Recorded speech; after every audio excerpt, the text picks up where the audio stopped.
नमस्कार. आज मी तुम्हाला आपल्या शरीरामध्ये जे असणारं अम्लपित्त आहे त्यामुळं जे होणारी जळजळ आहे ती कमी करण्यासाठी तुम्हाला उपाय सांगणार आहे.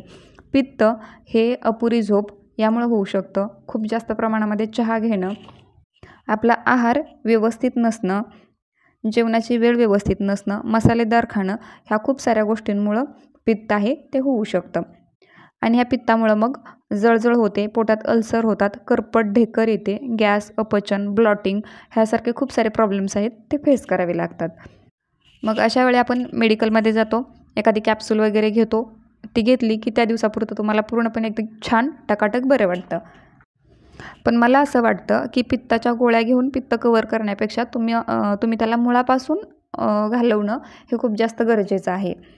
कारण खूप जास्त दिवस जर तुम्ही पित्ताच्या गोळ्या जर घेत राहिला तर त्याचे साईड इफेक्ट्स हे होतात.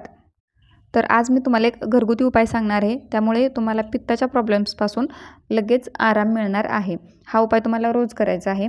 तर घरामध्ये जे असणारं धनं आहे, धनं, जिरं आणि साखर ह्या तिन्ही गोष्टी तुम्हाला समप्रमाणामध्ये घ्यायच्या आहेत.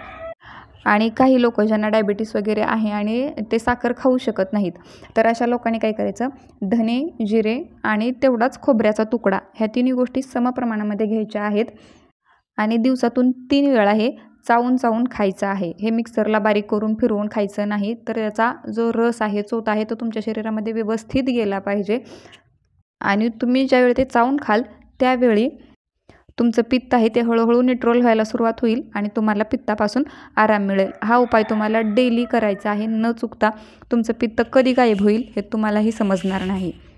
नक्की ट्राय करून बघा. व्हिडिओ आवडला असेल तर लाईक करा, शेअर करा, चॅनलला सबस्क्राईब करा. परत भेटू अशाच एका छानशा व्हिडिओमध्ये. तोपर्यंत धन्यवाद.